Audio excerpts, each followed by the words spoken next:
আচ্ছা, এরপরে যেটা আছে আমাকে পড়তে হয় সেটা হচ্ছে পলিডেন্টেড লিগান্ড।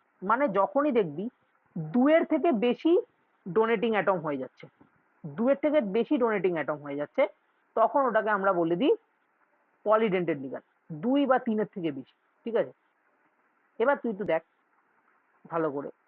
দেখ ডিআইইএন, ডিআইইএন এর শর্ট ফর্ম নাম কি? Die ethyl, die ethyl, die ethylene, die ethylene triamine, die ethylene triamine. ঠিক আছে? স্ট্রাকচারটা এরকম হবে। দেখ NH2, NH2, CH2, CH2, NH, CH2, CH2। দেখতে পাচ্ছিস? হ্যাঁ।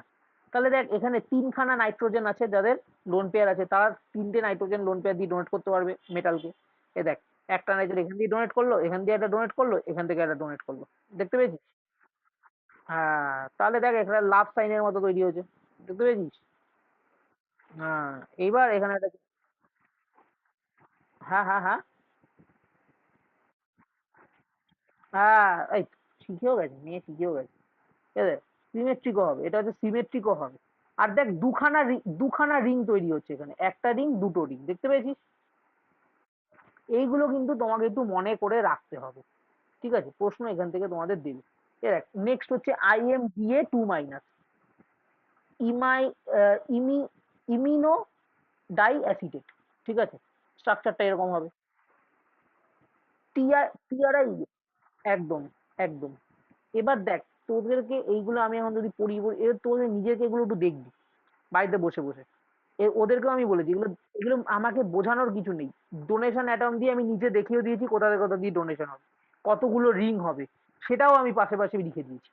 ঠিক আছে? এরপরে চলে আসি one of the most important ligand, যেটা খুব পরিমাণে ইউজ হবে দেখতে পাবি, সেটা হচ্ছে ইডিটিএ।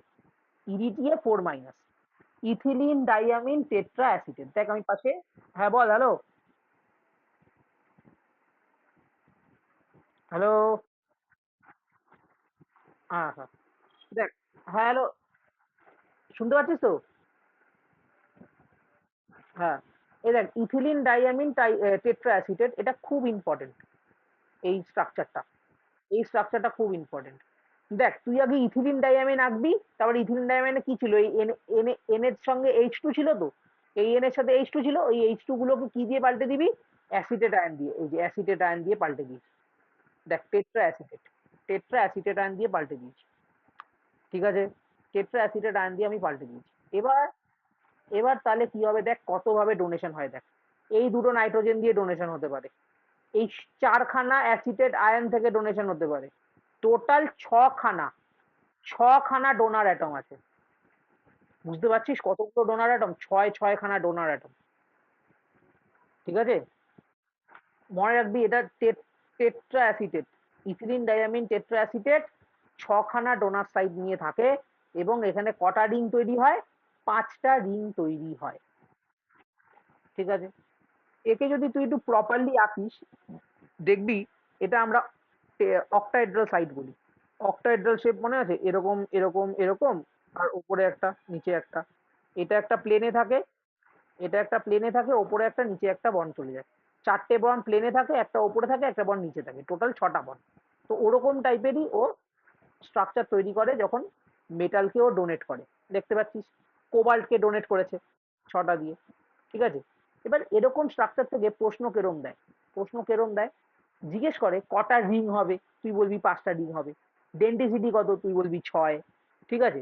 তারপরে তোকে জিজ্ঞেস করতে পারে কটা রিং হবে বাবা? না, 5টা রিং হবে। 4টে কেন হবে? এই পাশে আছে তো, এই যে 1, 2, 3, 4, 5, 5টা রিং হয়ে গেছে। হ্যাঁ, 5টা রিং আছে। তা এবার বুঝে নিবি যে এখানে একটা জিনিস কোশ্চেন খুব আসে, এরকম কোশ্চেন খুব দেয়, যে বলতো কটা NCO বন্ড আছে? নাইট্রোজেন, কোবাল্ট আর অক্সিজেনের মধ্যে কটা বন্ড আছে? তোকে বলতে হবে 8খানা বন্ড আছে। কটা বন্ড? 8খানা। 8টা বন্ড আছে। ঠিক আছে? হ্যাঁ, গুনে দেখতে পারবি। তুই যদি স্ট্রাকচার রাখতে পারিস তাহলে তোর কাছে আর কোনো ব্যাপারই না। অনেকে তো এই স্ট্রাকচার মনে রাখতে পারে না, এটাই তো প্রবলেম। ইরিডিএর স্ট্রাকচার এই জন্যই মনে রাখতে হয়। ইরিডিএর স্ট্রাকচার তুই যদি মনে রাখতে পারিস, কোনো ব্যাপারই না, তুই ডিরেক্ট এত কিছু মনে রাখারই দরকার নেই, তুই ডিরেক্ট বেরিয়ে যাবি লিখে। ঠিক আছে? এরকম কিন্তু তোকে কোশ্চেন দেবে, তারপরে জিজ্ঞেস করবে যে অক্সিজেন, জিজ্ঞেস করবে অক্সিজেন কোবাল্ট অক্সিজেনের বন্ড কতগুলো আছে। ঠিক আছে? তুই লিখবি হচ্ছে আমার এখানে অক্সিজেন কোবাল্ট অক্সিজেনের বন্ড আছে 5টা। নাইট্রোজেন কোবাল্ট নাইট্রোজেনের বন্ড কতগুলো আছে, বলবি একটা। ঠিক আছে? এরকম গুনে গুনে দেখতে হবে তো, এটা নিজের থেকে বাড়িতে প্র্যাকটিস করে করে দেখবি। ঠিক আছে? আচ্ছা, তারপর দেখবি এই ইডিটি এর উপর বেস করে আমি দু একটা সোজা সোজা কোশ্চেন এখানে লিখিয়েছি, এগুলো একবার বাড়িতে রিডিং মেরে দেখবি। ঠিক আছে? এই কোশ্চেনটা খুব important. EDTA 4- is used for হ্যাঁ, এই কোশ্চেনটা EDTA 4- is used for estimation of Ca2 plus Mg2 plus only at high pH. Why? এই কোশ্চেনটা খুব ইম্পর্টেন্ট কোশ্চেন। এই কোশ্চেনটা একবার বাড়িতে দেখবি, এটা না হলে আমি কালকে একবার বলে দেবো ক্লাসে। ঠিক আছে? এটা ওদেরকেও আমি বলেছি দেখতে, আমি কালকে তাও ক্লাসে বলেছি আমি বলবো এটার ব্যাপারে। নেক্সট তুই দেখ একটা ডিএমজি দেখ, তোকে বলেছে নিকেল ডিএমজি টোয়াইস, নিকেল আছে তার সাথে দুখানা ডিএমজি বন্ডেড আছে। দেখ ডিএমজি স্ট্রাকচারটা এটা, এটা হচ্ছে ডিএমজি স্ট্রাকচার, এইটা এইটুকু হচ্ছে ডিএমজি স্ট্রাকচার, তাই না? এখানে একটা ডিএমজি দেখতে পাচ্ছি আর এখানে একটা ডিএমজি দেখতে পাচ্ছি। ঠিক আছে?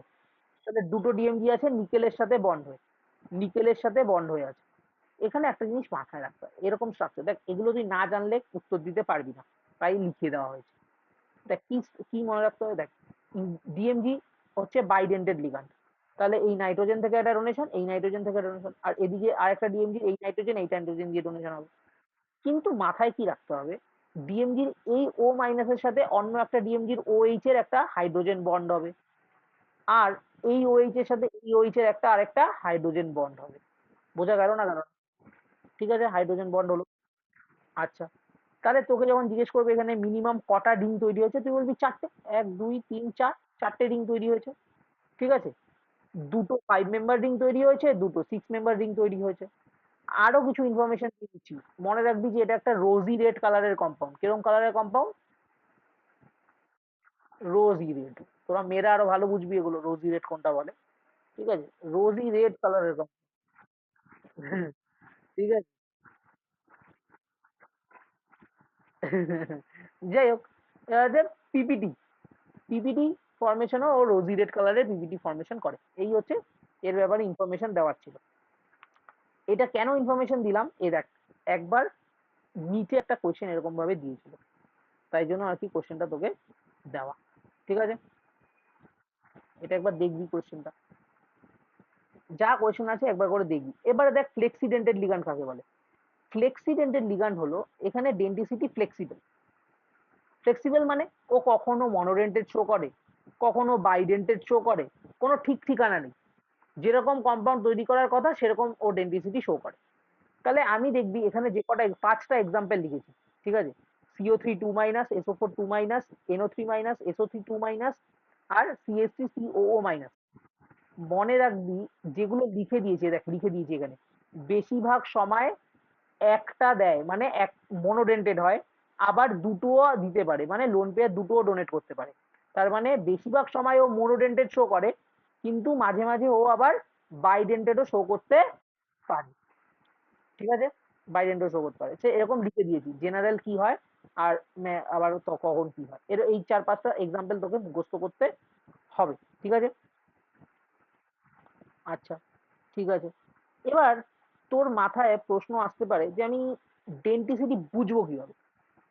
এইটা আমি পরের দিন একটু দেখাবো, কালকে আমি এই জিনিসটাও একবার দেখাবো, এটা আমি ওদের দেখাতে ভুলে গেছি যে ডেন্টিসিটি বুঝবো কিভাবে। ঠিক আছে? এটা কালকে ক্লাসের মধ্যে হয়ে যাবে। ঠিক আছে? এটা আমি ভুলে গেছিলাম, কালকে দেখাবো। ঠিক আছে? এটা কালকে দেখাবো, আমাকে কালকে একটু মনে করাবি তুই। ঠিক আছে? তোর কাজ এটা, যে স্যার তুমি বলেছিলে যে একটা ডেন্টিসিটি কিভাবে বের করতে হবে ফ্লেক্সিডেন্টের জন্য, এটা তুমি আমাকে দেখাবে, তো আমি এটা কালকে দেখাবো। ঠিক আছে? আচ্ছা, আরেকটা টাইপের ডেন্টিসিটি হয় যেটার নাম হচ্ছে অ্যাম্বিডেন্টেড লিগান্ডস। What is অ্যাম্বিডেন্টেড? দেখ এরকম কিছু আয়ন হয়, ধর সায়ানাইড আয়ন Cn-, অথবা আইসোসায়ানাইড Nc-। ঠিক আছে? দেখ এখানে কার্বনও ডোনার অ্যাটম হিসাবে কাজ করতে পারে, আবার নাইট্রোজেনও ডোনার অ্যাটম হিসাবে কাজ করতে পারে। সায়ানাইড যখন হবে তখন কার্বন হবে ডোনার অ্যাটম, আর যখন আইসোসায়ানাইড হবে তখন হবে নাইট্রোজেন ডোনার অ্যাটম। কিন্তু ডোনার অ্যাটম, তাহলে দেখ একটা মলিকুলের মধ্যে দুটো অ্যাটমেরই ডোনার অ্যাটম হওয়ার চান্স আছে, ঠিক আছে, কিন্তু হবে একটাই। হবে কটা? একটাই। বোঝা গেল? দেখ লিখেছি, ligand which can ligate through two different atom present in it are called ambidentate ligand. ঠিক আছে, তার মানে একটা জিনিস বুঝতে পারছি যে all ambidentate ligands all ambidentate ligands are monodentate ligands, but all monodentate ligands are not ambidentate ligand। এটা বোঝা যাবে? এটা বোঝা যাবে? একদম ঠিক। মনোডেন্টেটে কি একটাই ডোনার অ্যাটম থাকছিল, কিন্তু অ্যাম্বিডেন্টেড লিগ্যান্ড কি, ও একটা দিক দিয়ে দেখতে গেলে মনোডেন্টেটই, বাট ওর কাছে ডোনার অ্যাটম দুখানা আছে, ও যখন যেটা সেটা ইউজ করতে পারে যেরকম দরকার পড়বে। বোঝা গেল না গেল না? বোঝা গেল? তো এখানে আমি আবার এই তোদের সিলেবাসে যে কটা এক্সাম্পল আছে সে কটা লিখে দিয়েছি। দেখ এখানে এই যে এরকম ভাবে পড়বি যে সিএন সায়ানাইড বা সায়ানাইড, ঠিক আছে, সায়ানাইড বা সায়ানাইড এটা হচ্ছে আমার যখন সি হচ্ছে ডোনার অ্যাটম, আইসোসায়ানাইড যখন হচ্ছে আমার নাইট্রোজেন ডোনার অ্যাটম, নাইট্রো যখন নাইট্রোজেন ডোনার অ্যাটম, নাইট্রিটো যখন অক্সিজেন ডোনার অ্যাটম, থায়োসায়ানেট যখন এস ডোনার অ্যাটম, আইসোথায়োসায়ানেট যখন এন ডোনার অ্যাটম। এরকম ভাবে তোকে একটু মনে রেখে কাজ করতে হবে। বোঝা গেল? আচ্ছা, নেক্সট আমার যেটা রয়েছে সেটা হচ্ছে, আচ্ছা এখানে একটা কোয়েশ্চেন দিয়েছি এই বেন্ড স্ট্রাকচার, এটা একবার দেখবি তুই, ঠিক আছে? দেখ চিলেটিং লিগ্যান্ড, চিলেটিং লিগ্যান্ডের ওপর আমি এখানে কিছু কিছু কথা লিখে দিয়েছি, এগুলো জাস্ট পরীক্ষা, স্কুলের পরীক্ষা কখনো যদি চিলেটিং লিগ্যান্ড লিখতে দেয় মুখস্থর মতো লিখে দিবি। চিলেটিং লিগ্যান্ড ওই জিনিসই যেখানে একটা রিং ফর্মেশনের জন্য স্টেবিলিটি হালকা বেড়ে যায়। বোঝা গেল? আর এই প্রসেসটার নাম হচ্ছে চিলেশন। ক্লিয়ার? তাহলে আমাদের আগের দিনের ক্লাস শেষ, এটাই ছিল, কালকে ওদের করিয়েছি।